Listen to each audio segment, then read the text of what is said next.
সুপ্রিয় শিক্ষার্থী বন্ধুরা, আসসালামু আলাইকুম।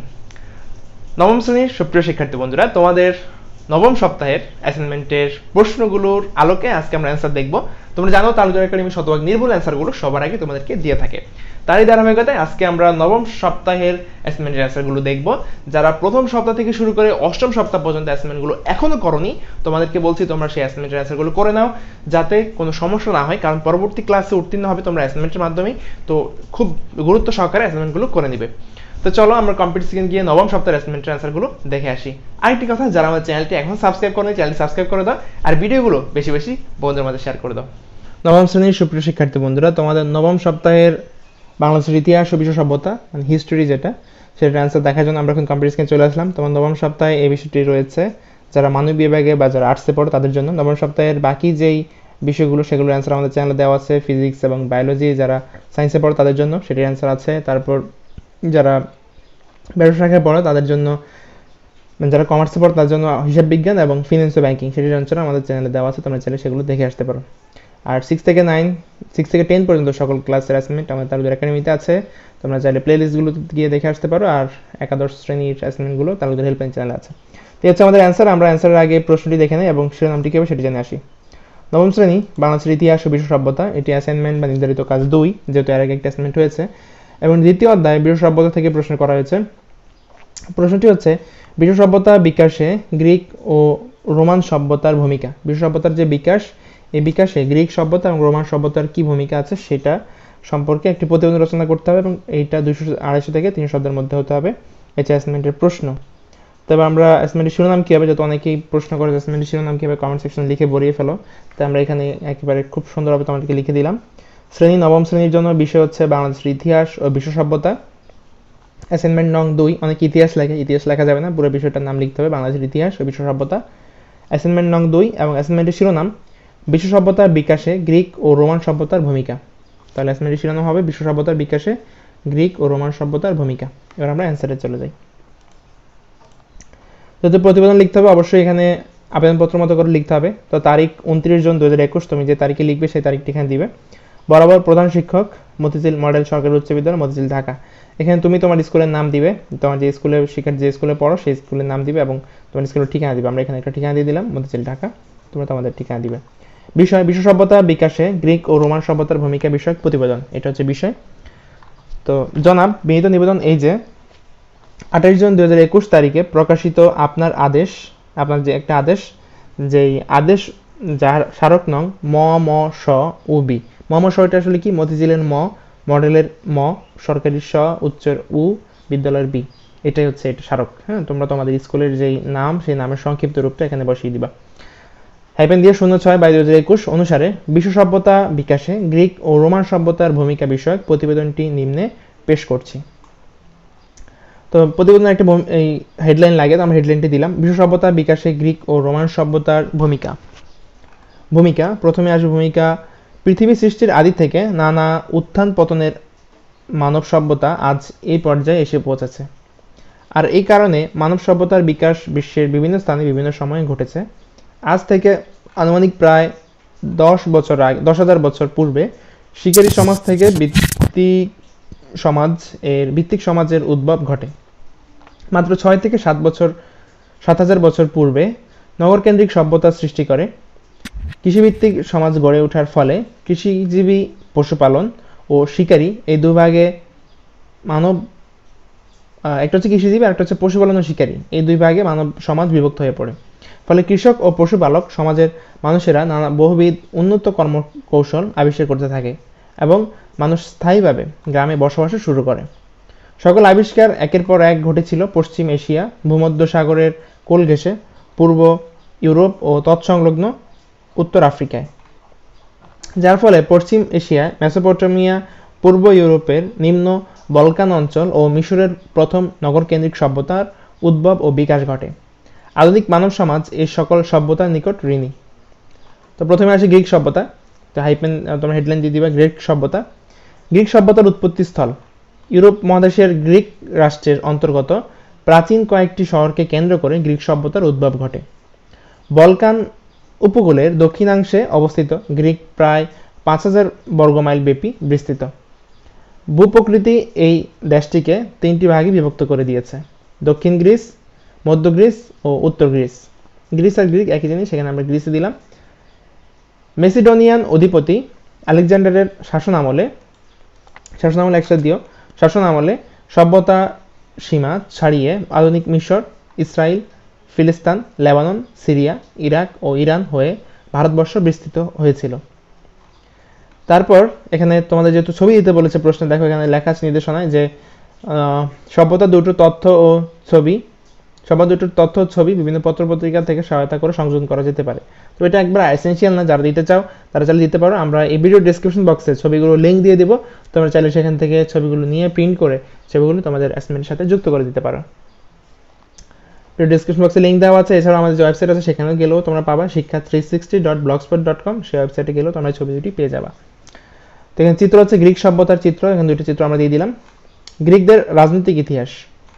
প্রাচীন গ্রিক সমাজের বিশেষত্ব দাসপ্রথা। গ্রিকদের আগে আর কোনো সমাজই দাসত্বের বুনিয়াদে উপরে গড়ে ওঠে নাই। গ্রিকদের আদি বাসস্থান গ্রিসে নয়, গ্রিসে আসার পূর্বে তারা থিসালি ও এপিরাসে বাস করত। গ্রিক সভ্যতার সূচনাকাল থেকে পতন পর্যন্ত এর রাজনৈতিক অবস্থা আলোচনা করে এ সভ্যতা দুটিকে দুই ভাগে ভাগ করা যায়, যথা হেলেনিক যুগ, হেলেনিস্টিক যুগ। এবার আছে গ্রিক দর্শন ও সংস্কৃতি। পৃথিবীব্যাপী সভ্যতার ইতিহাসে গ্রিক দর্শন গোটা বিশ্ব দর্শন ও সভ্যতাকে প্রভাবিত করেছে। জ্ঞানের জগতে যে সকল গ্রিক কবি দার্শনিক জ্ঞানের আলোকবর্তিকা বিতরণ করেছেন, তাদের মধ্যে বিশ্ববিখ্যাত শিক্ষাগুরু সক্রেটিসের ছাত্র প্লেটো ও প্লেটোর ছাত্র অ্যারিস্টটল বিশেষভাবে উল্লেখযোগ্য। গ্রিক দার্শনিকদের যুক্তি, ব্যাখ্যা ও দর্শন জগৎকে সমৃদ্ধশালী করে। সকল যুক্তিবাদী দার্শনিকদের সফিস্ট বলা হয়। গ্রিক দর্শনে অন্যতম দার্শনিক সক্রেটিস নিজের সত্য প্রকাশে অনড় থেকে শাসকের নির্দেশে বিষপান করে মৃত্যুবরণ করেন। তার বিখ্যাত উক্তি নিজেকে জানো, নো দাই সেলফ, ঠিক আছে, এটা ইংলিশের কি, নো দাই সেলফ, নিজেকে জানো। তার শিষ্য প্লেটো এবং প্লেটোর শিষ্য অ্যারিস্টটলের সর্বকালের বিখ্যাত দার্শনিক ছিলেন। প্লেটোর বিখ্যাত গ্রন্থ সিম্পোজিয়াম, রিপাবলিক ও লজ প্রভৃতি। অ্যারিস্টটলের বিখ্যাত গ্রন্থ লজিক, ফিজিক্স এবং পলিটিক্স। পলিটিক্স গ্রন্থে রাজনীতি, গণতন্ত্র বিষয়ে মতামত তুলে ধরা হয়েছে।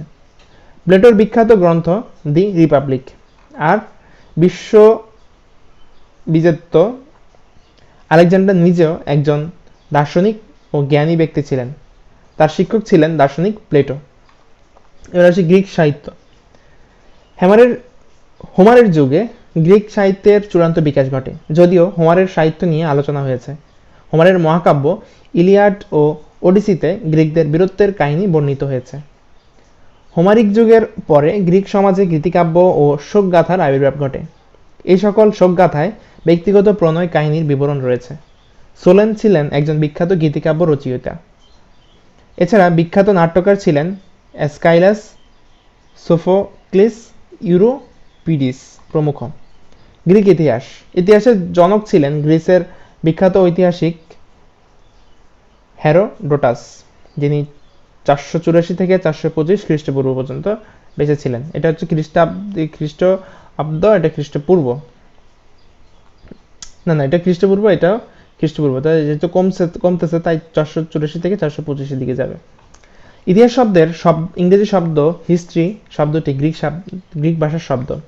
তিনি মিশর, পারস্য ও ইতালি ভ্রমণ করে ইতিহাসের বিভিন্ন উপাদান ও তথ্য সংগ্রহ করেন। কে করেন? হেরোডোটাস। এছাড়া জেনোফার নামে এক ব্যক্তি ইতিহাস সংগ্রহে খ্যাতি অর্জন করেন। এবার গ্রিক বিজ্ঞান সাধনায় হেলেনিস্টিক যুগেও অসাধারণ উৎকর্ষ সাধিত হয়। সে সময় ইতিহাস গবেষণায় পলিবিয়াস, জ্যোতির্বিদ্যায় অ্যারিস্টটল ও হিপারকাস, গণিতে বিখ্যাত পাইথাগোরাস ও ইউক্লিড প্রমুখ মনীষীগণ জ্ঞান বিজ্ঞানের চর্চা খ্যাতি অর্জন করেছিলেন। এবার আসে রোমান সভ্যতার উৎপত্তি। গ্রিক সভ্যতার সমসাময়িক রোমান সভ্যতা হেলেনিক ও হেলেনিস্টিক সভ্যতার অনেক সংস্কৃতি গ্রহণ করেছে।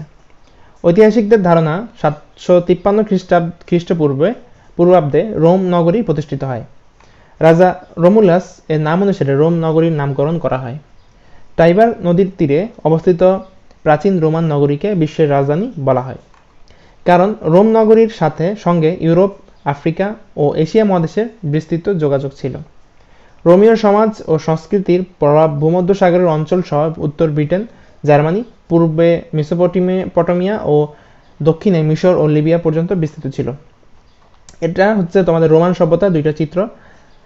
তোমরা চিত্র দুটো দেখতে পাচ্ছ এবং এই দুইটা চিত্র আমাদের সেই ওয়েবসাইটে দেওয়া আছে, তার শিক্ষা360.blogspot.com, আর ভিডিও ডেসক্রিপশন বক্সে সেই চিত্রের লিঙ্ক দেওয়া আছে। তোমরা চাইলে ডেসক্রিপশন বক্স থেকে চেক করে লিঙ্কে গিয়ে তোমরা ছবি দুইটা ডাউনলোড করে নিতে পারো। একসাথে 4টা ছবি আছে, উপরের গ্রিক সভ্যতা 2টা ছবি আর এখানে রোমান সভ্যতা 2টা ছবি, টোটাল 4টা ছবি। তারপর জ্ঞান বিজ্ঞানে রোমানদের অবদান। রোমীয় সভ্যতা। সাহিত্যের প্রতিটি শাখায় রোমানরা গ্রিকদের অনুকরণে রচনা করেন। প্লুটার্ক 12টি নাটকের মাধ্যমে রোমের আচরণ ও কৃষ্টির আলোকপাত করেন। প্লুটার্ক একজন লেখক, তিনি 12টি নাটকের মাধ্যমে রোমের যে আচরণ ও কৃষ্টির সেটা আলোকপাত করেন। রোমীয় সাহিত্যে নাটকের ভূমিকা ছিল তাৎপর্যপূর্ণ। গীতিকাব্যকার ক্যাটুলাস ছিলেন খুবই জনপ্রিয়। এছাড়া সিসিরো এবং ভার্জিল সাহিত্য চর্চায় খ্যাতি অর্জন করেন। এবার আসে রোম ধর্ম। তাদের গৃহ ছিল ধর্ম ও দেবদেবীর আখড়া। প্রত্যেক গৃহে জেনাস নামে একজন তত্ত্বাবধায়ক দেবতা ছিল। এছাড়া ভেস্তা আগুনের দেবতা, সাটার্ন ফসলের দেবতা, জুনো গর্ভবতী হওয়ার দেবতা, নেপচুন সাগরের দেবতা, ভেনাস প্রেমের দেবতা, জুপিটার আকাশের দেবতা ছিল। রোমান দর্শন। রোমানরা দর্শনের ক্ষেত্রেও গ্রিক প্রভাব মুক্ত হতে পারেনি। গ্রিক দর্শনের উপর ভিত্তি করে রোমান দর্শনের সূত্রপাত। বিশ্ব সভ্যতার রোমান দার্শনিকদের অবদান অপরিসীম। পশ্চিমের সক্রেটিস নামে কেটো খ্যাত ছিলেন আদি রোমান দার্শনিক। তার মতে গ্রিক সভ্যতা নয়, রোমান সভ্যতাই সভ্য পৃথিবীতে প্রাধান্য বিস্তার করবে। তিনি সক্রেটিসের নয় যুক্তি, জ্ঞান ও নৈতিকতা শৃঙ্খলা ভক্ত ছিলেন। এখানে 9টা ভুলে চলে আসছে, এটা সক্রেটিসের হবে। তিনি সক্রেটিসের যুক্তি, জ্ঞান ও নৈতিকতা শৃঙ্খলা ভক্ত ছিলেন। রোমান সাম্রাজ্যের পতন। খ্রিস্টপূর্ব 2য় শতকের শেষের দিকে ইতালি কৃষকেরা সর্বশান্ত হয়ে পড়ে। রোম এবং অন্যান্য বড় শহরগুলোতে সর্বহারা দল ভিড় করে। রোমের দাস মালিকরা গর্বের সঙ্গে বলতো রোমের ক্ষমতা চিরস্থায়ী। তাদের শক্তিমান রক্ষী বাহিনীর বিশাল সেনাবাহিনী অপরাজয়, কিন্তু সে শক্তি বেশিদিন স্থায়ী হয়নি। জার্মান ও পারসিকরা এক একটি রোমান সাম্রাজ্য প্রদেশগুলি দখল করতে থাকে। যারা কয়েক শতাব্দ ব্যাপী অন্যদের দাস বানিয়েছে, আজ তারাই দাসে পরিণত হয়। উপসংহার। গ্রিক সভ্যতার কাছে আধুনিক বিশ্ব বিভিন্নভাবে ঋণী। অ্যাথেন্স রাজনৈতিক উৎকর্ষ সাধনে অগ্রজের ভূমিকা পালন করেছে। সর্বসাধারণের মত প্রকাশের সুযোগ দিলে যে রাষ্ট্রের কল্যাণ হয় তা গ্রিক সভ্যতার প্রমাণিত। এছাড়া দর্শন, বিজ্ঞান, ভাস্কর্য ইত্যাদির ক্ষেত্রে গ্রিকদের অবদান অবিনশ্বর। বিশ্ববাসীর যত সভ্যতার স্বর্ণ শিখরে আরোহণ করুক না কেন, শিখরের সন্ধান খুঁজতে গিয়ে গ্রিক সভ্যতায় অবশ্যই যেতে হবে। গ্রীষ্মের অলিম্পিক খেলা সরাসরি আধুনিক বিশ্ব কর্তৃক গৃহীত হয়েছে। তেমনিভাবে রোমান সভ্যতা ও সংস্কৃতির বিভিন্ন উপাদান, নিদর্শন, কলাকৌশল, চিন্তা ধারা আজও বিলুপ্ত হয়নি। রোমান সাহিত্য মধ্যযুগের ইউরোপ জ্ঞান চর্চার পুনর্জীবনে গুরুত্বপূর্ণ ভূমিকা পালন করে। যেহেতু একটা প্রতিবেদন, তাই প্রতিবেদন লেখা শেষে আমাদের প্রতিবেদন তৈরির তারিখ, যে তারিখে লিখছে সেই তারিখ দিবে। আমরা এখানে 29 জুন 2021 দিলাম। প্রতিবেদকের নাম ও ঠিকানা, এখানে শিক্ষার্থীর নাম দিবে। এখানে আমরা একটা নাম দিয়ে দিলাম মোহাম্মদ জাহাঙ্গীর আলম, ঠিকানা দিলাম হাজীগঞ্জ। প্রতিবেদন প্রাপকের নাম ও ঠিকানা, এখানে আমরা নাম দিলাম মোহাম্মদ মনির হোসেন, হাজীগঞ্জ। এখানে তোমরা তোমাদের শিক্ষকের নামটি দিবে এবং শিক্ষকের যে ঠিকানা, যে স্কুলের নাম, স্কুলের যে ঠিকানা সেটি দিয়ে দিবে। এই ছিল তোমার নবম শ্রেণী বাংলাদেশের ইতিহাস ও বিশ্ব সভ্যতা বিষয়ের অ্যাসাইনমেন্টের অ্যান্সার। তোমরা কে কোন জেলা, কে কোন স্কুল থেকে ভিডিও দেখছো সেটি কমেন্ট সেকশনে জানিয়ে দাও। আর ভিডিওগুলো বেশি বেশি বন্ধুদের মধ্যে শেয়ার করে দাও, যাতে তোমার বন্ধুরা দেখে উপকৃত হতে পারে। আজকের মধ্যে এখানে আমরা কম্পিটিশন থেকে বিদায় নিচ্ছি। ধন্যবাদ সবাইকে। শিক্ষার্থী বন্ধুরা, এতক্ষণ ধৈর্য ধরে ভিডিওটি দেখার জন্য তোমাদেরকে অসংখ্য ধন্যবাদ। যারা আমার চ্যানেলটি এখন সাবস্ক্রাইব করেনি, চ্যানেলটি সাবস্ক্রাইব করে দাও। আর যদি ভিডিওটি ভালো লেগে থাকে তাহলে অবশ্যই একটি লাইক দাও আর বেশি বেশি বন্ধুদের মাঝে শেয়ার করে দাও। আর তোমাদের বন্ধুদেরকে জানিয়ে দাও তালুদার একাডেমি থেকে তোমাদের একটি অ্যাপস প্রকাশিত করা হয়েছে, তালুদার একাডেমি এবং তালুদার হেল্পলাইন চ্যানেল দুইটি মিলে। সেই অ্যাপসটির নাম হচ্ছে স্কুল হেল্পলাইন বিডি।